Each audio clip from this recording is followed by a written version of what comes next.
So the image of LeBron James is suffocating Kyrie Irving. He wants out. He's hit the Survivor music. He told Dan Gilbert, I want out. I'm going to be right back here. I got to fucking go move something. Perfect timing, man.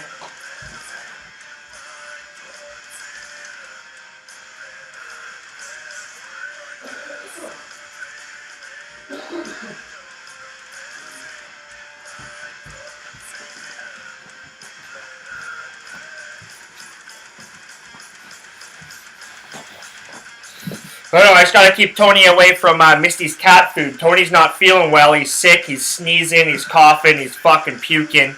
What isn't the fucking cat doing right now, man? Sometimes I gotta fucking clean it up. I'm stuck with it. I don't want to fucking look at it. So he sneaks in and eats Misty's food sometimes. So I don't know. Maybe it's a change of his diet that fucked him up. Like he was perfectly fine until we started kind of right around the time where we started feeding Misty adult food. It's been a long time. I don't know why my buddy doesn't take him to the fucking vet. He's not going to get any fucking better the way it is, obviously. It's been a fucking long fucking time. But, hey, if I can do something small, try to do something, right? Like, fuck, man. So anyways, I just got a little preoccupied there. As I was saying, Kyrie Irving hit the fucking Survivor music, told Dan Gilbert he wants out. He wants to be the focal point of an offense. But yet he wants to go to, what, San Antonio, Miami, New York, or Minnesota. All smart destinations, very smart destinations. Him and fucking Kawhi Leonard would be quite the fucking duo in fucking San Antonio. San Antonio's looking to move Lamar Aldridge. Kind of makes a little bit of fucking sense there, to be honest with you. Playing for Coach Pop. Who doesn't want to play for Coach Pop? Go to New York. It's a fucking three-ring fucking circus. I'd stay away from fucking New York. But then again, if you can never make New York into fucking something, you got Kristaps Porzingis there and shit. You have like one piece. You finally got rid of fucking the crazy fucking old dude, fucking Phil Jackson. The crazy old uncle. We all have a crazy old fucking uncle. That's fucking Phil Jackson. Now, Minnesota's interesting how people want to go to Minnesota all of a sudden. And they're currently working on a deal for Andrew Wiggins, sources say. So that's an interesting destination. I do not see him going to Minnesota. How's that going to happen? What are you going to do? You're going to have to trade fucking Andrew Wiggins. Miami's interesting. Miami could happen. Miami's very interesting. It could happen. They have some young players. They've been drafting all right. None of their draft picks have quite worked out to what they want to be. Justin Winslow and et cetera, et cetera. But they do have some young fucking pieces. They do have some young talent. Miami would be an interesting destination for him. But if he doesn't want to be in a rebuild, like this is all because LeBron James is not sticking around. Let's fucking be real. Like obviously he wants to play with LeBron James. But, do you want to stay in Cleveland for a fucking rebuild and stick around? Because LeBron James is bolting. Kyrie Irving's not fucking stupid. He went to fucking Duke. Like, he's not fucking stupid. He's probably got some pretty smart, intelligent people around him, too, because you never fucking hear about him in the fucking media or anything like that. So that's an interesting piece of news. It's good news for the Toronto Raptors. Everybody's talking about, where's Kyrie going? Where's Kyrie going? Where's Kyrie going? Well, I say, hey, that's good news for the Toronto Raptors. If that doesn't make Masai Ujiri fucking want to go for it a little bit more, seeing unrest in fucking Cleveland. The Raptors only finished 2 games behind Cleveland. Or 2 games behind Boston and a game behind Cleveland. Like, the Raptors aren't that fucking bad of a team. They just can't fucking pull it all together in the fucking playoffs. They were just missing pieces. There was something wrong in the room. I like Coach Casey, but Coach Casey needs to evolve a little bit as well. But this is great news for the fucking Toronto Raptors. Toronto Raptors fans should be fucking pumped. If Masai Ujiri can fucking put a little bit of dagger into the fucking East, say, fuck you, Boston, we're coming. We ain't going anywhere. That's what I would fucking do right now if I was the Toronto Raptors. But if you're DeMar DeRozan, you're fucking Serge Ibaka, you're Kyle Lowry, you're smelling a little blood. You're smelling a little blood from the state of Ohio. But anyways, these are my sports plays of the day for Friday, July 21st. Let's hop up and in. We fucking fought back last night. We swung back. We pulled the Rocky Balboa. Yo, Adrian. Not bad, eh? Not bad. Pulled a little Rocky Balboa. We started to fucking swing back after being fucking punched in the face by Apollo Creed for a couple rounds. the last couple days. So once again, I do like the board tonight. But we'll start off with a little open update. I do have some open. I do have some plays, thanks to Cam Stewart for helping me get a little six-pack together, because I don't fucking handicap golf a whole lot, right? So fucking, but I do pay attention to golf, I just never fucking handicap it a whole lot. But anyways, I went ahead and I grabbed Brooks Koepka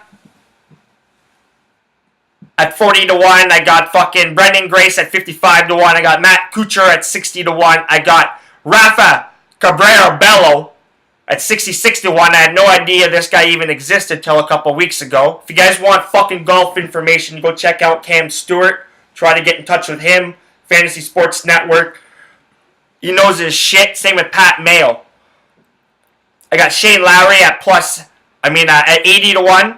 And I went and took a little fucking flyer on Webb Simpson at fucking 150 to 1. Well, before I was rudely interrupted, I was talking about the fucking Open fucking championship down at Royal fucking Birkdale. But fucking Apple is a fucking piece of shit. The fucking MacBook that I got is fucking beat the fuck right up. Can barely fucking contain any of the fucking editing fucking software I have. Shouldn't even fucking have this fucking MacBook, but that's a different story for a different fucking day. It's like, what does Apple even do? Apple force feeds the fucking mainstream fucking people all this fucking bullshit. Apple's never even fucking invented anything in their fucking lives. They basically just fucking stolen anything, and that's my fucking opinion. And what have they done in the last fucking 12 years? They just fucking re-released the same fucking shit in a different fucking size, a different color, and a different shape. And they add like one or two fucking things to it. Ooh, they got a little bit better microphone. You know, for the average fucking person, that doesn't fucking mean shit. So fuck you, Apple, for fucking freezing on me. But it is what it is, right? I was saying, it is what it is. So, like I was saying, before I was rudely interrupted, I was talking about the Open Championship.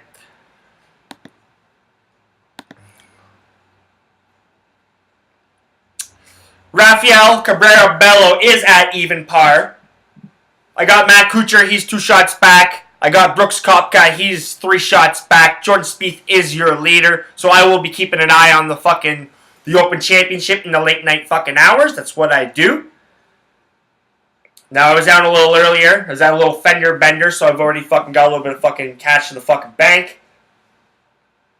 It's nice to play with fucking house money going into the fucking evening, going into your fucking, your work shift, but it is what it is.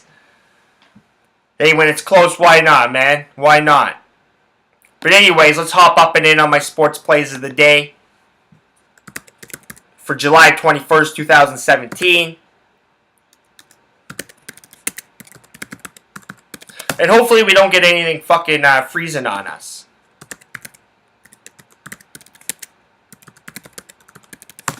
So like I said, I'm going to start with a little CFL action.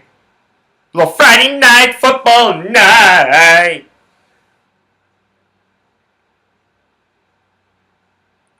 So we fought back a little bit here. We pulled a little Rocky Balboa, you know. We started to start throwing some fucking left fucking hooks and left fucking crosses. We're starting to fight back a little bit. Yo, Adrian! Yo, Adrian! Not bad, eh? Not bad. But we've been punched in the face by Apollo Creed for the last fucking 2 days. And we fought back last night, not fucking bad. Sick and tired of fucking... We weren't even fucking treading water, man. We were fucking getting bit by that fucking shark that's gonna be fucking chasing Michael Phelps, man. He's just getting a little taste for blood. But yeah, we fought back like a little Rocky Balboa. A little Rocky 2 action. I do like the fucking board tonight. We'll start in the CFL.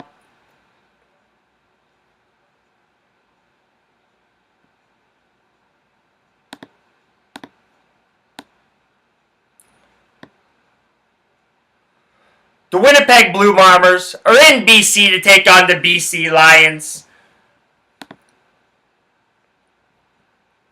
Now, the BC Lions are looking for 4 wins in a row. They swept their East Coast trip, which I did not think they would fucking do. Now, they lost their first game at home against the Edmonton Eskimos. So it's a very interesting spot for the BC Lions tonight. After all the success on the East Coast, now they go home. They haven't been home in a while. They stayed on the East Coast, I'm pretty sure, for a couple of those games. In between a couple of those games. So they go home, they got fucking family things to do, and these are CFL players. They really got fucking family shit to fucking do. But Travis Lulay, he stepped in last game for the injured Jonathan Jennings and played rather well. It's nice to have a good backup in the CFL. We all know the quarterback position can be a carousel at sometimes in the CFL, so you always need that fucking backup quarterback. I don't understand why teams don't spend a little bit more just to fucking have it. Now, as it stands right now, the BC Lions are minus 4.5 point favorites. We've seen a little bit of line movement towards them. They were minus 4 earlier in the day. Total's 55.5. Now, the BC Lions have been playing good football. They've been protecting the ball. They've been running the ball. Now, Travis Lulay is going to make his first official start of the season. I like the Winnipeg Blue Bombers at plus 4.5. Give me the fucking points of the Winnipeg Blue Bombers. They've been playing really good fucking football right now. Matt Nichols has the ball fucking moving on offense. Andrew Harris has fucking been a beast in the backfield. The ball hawking defense of the Winnipeg Blue Bombers, which they've been for the last few fucking years. They've been playing rather well, the defense of the Winnipeg Blue Bombers. I think they show up tonight and slow down the BC Lions. They frustrate and confuse Travis Lulay, who's not what he used to be. I like the under in this game, so give me the Winnipeg Blue Bombers at plus 4.5. I'm going to tease the Winnipeg Blue Bombers and the under as well. I think the Blue Bombers get the job done in BC tonight. Now we'll move over to the ball diamond in the majors.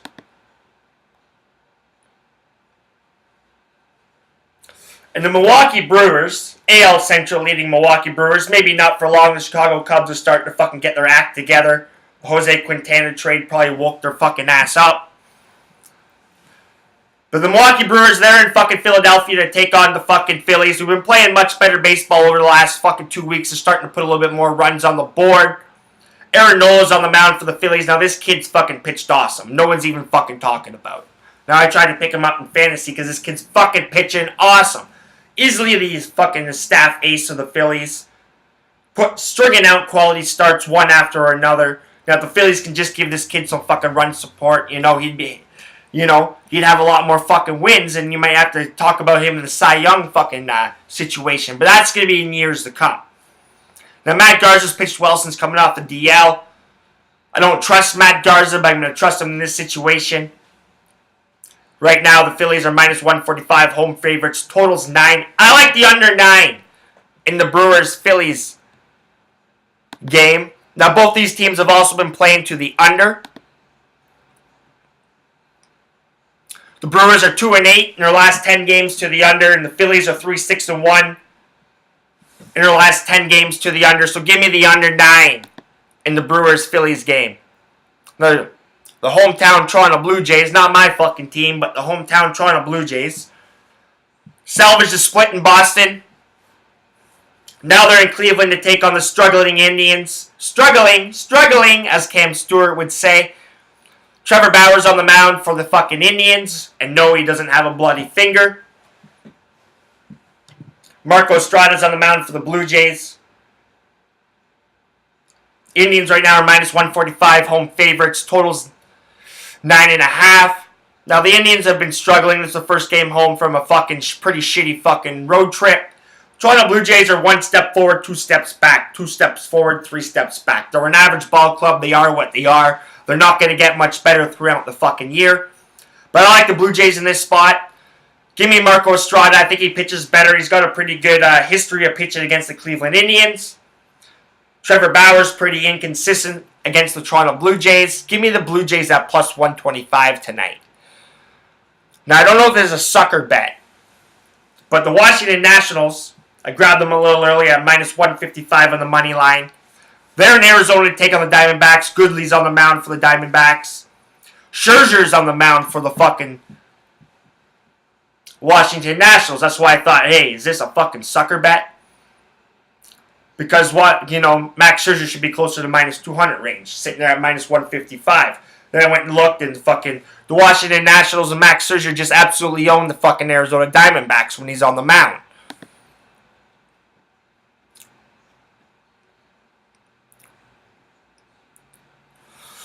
Washington has won the last 6 times Max Scherzer has started against the Arizona Diamondbacks. Max Scherzer has won the decision in 5 of those 6 fucking outings.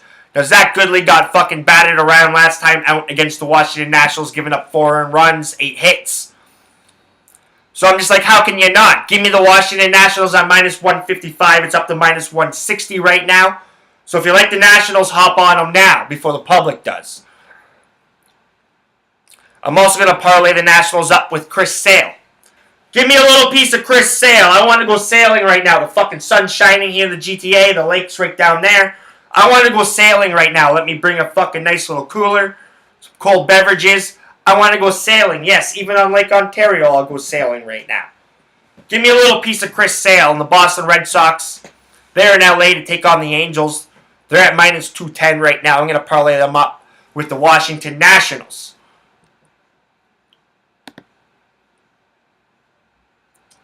Now you can find my work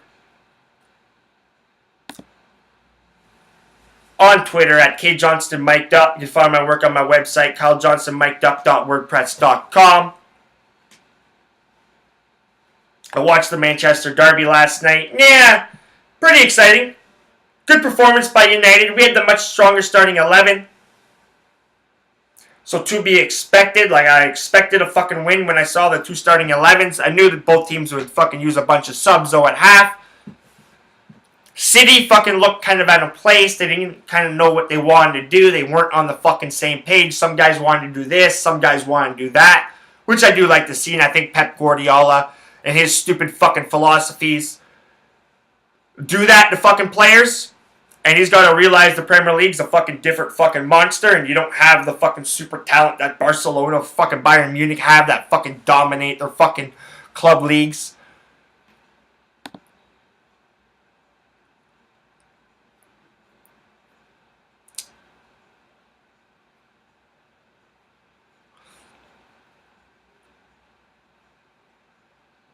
But you know we can't end with a little bit of fucking music here. So I'm just trying to pull up a little bit of music. I wish I could just play whatever, but the copyright and YouTube are usually all fucking over my fucking ass.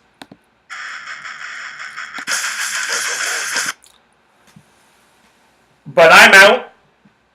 Hopefully Lord Gambler sees the positivity and sees the light in everybody tonight, and hopefully everybody can cash their fucking wagers. Remember, I'm on Twitter at KJohnstonMic'dUp. And if you're not laying money down on the table, you're not winning.